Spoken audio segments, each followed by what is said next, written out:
Gideon and the 300. Long ago, the people of Israel turned away from God once again. And because of their disobedience, the Lord allowed the Midianites to overpower them year after year. Whenever Israel planted their crops, enemies from the east would sweep in like locusts. Thousands of them with their camels and tents, they destroyed everything in sight. Israel had nothing left. No food, no animals, no hope. They hid in caves and cried out to God for help, and God heard them. He sent a prophet to remind them, I brought you out of Egypt. I rescued you from slavery.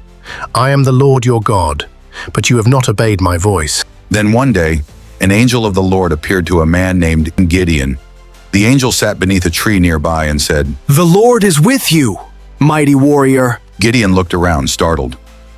Pardon me, my lord, but if the Lord is with us, why has all this happened? Where are all his miracles our ancestors told us about? Go in the strength you have. I am sending you to save Israel from Midian. How can I save Israel? My family is the weakest in Manasseh, and I'm the least in my father's house. Gideon asked for a sign, and God gave it. Fire came from a rock and consumed Gideon's offering before his eyes. That night, God gave Gideon a command. Tear down your father's altar to Baal and build a new altar to me. So Gideon did, but he did it at night, afraid of what the people would do. When morning came, the villagers were furious. But Gideon's father stood up and said, If Baal is a god, let him defend himself.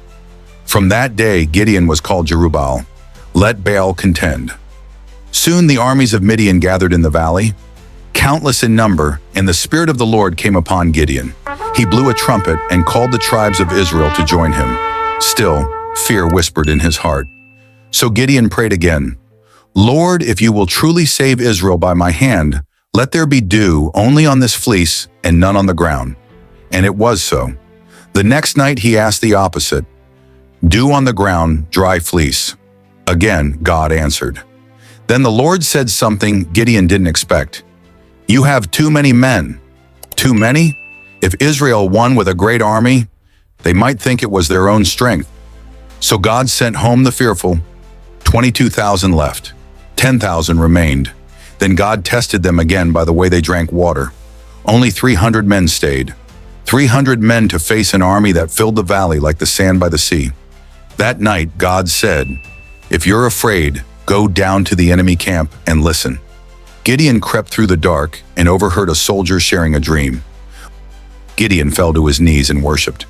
Then he ran back to his men. Get up! The Lord has given us victory. He divided his 300 men into 3 groups. Each held a trumpet in one hand and a torch inside a clay jar in the other.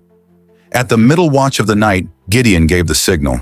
The jars smashed, the torches blazed, the trumpets roared, and they shouted, A sword for the Lord and for Gideon! Panic swept through the Midianite camp. Confused and terrified, they turned their swords on each other and fled. Israel pursued them. Gideon wasn't the strongest. He wasn't the boldest. He doubted. He feared. But God chose him, not because of his power, but because of his willingness to trust. So when you face your own battles, remember Gideon's story. The Lord is with you, mighty warrior. Victory does not come from your strength. It comes from his. Thank you for watching. Please like, share, and subscribe, and follow us on TikTok at Joyful Tales with Ellen Manny.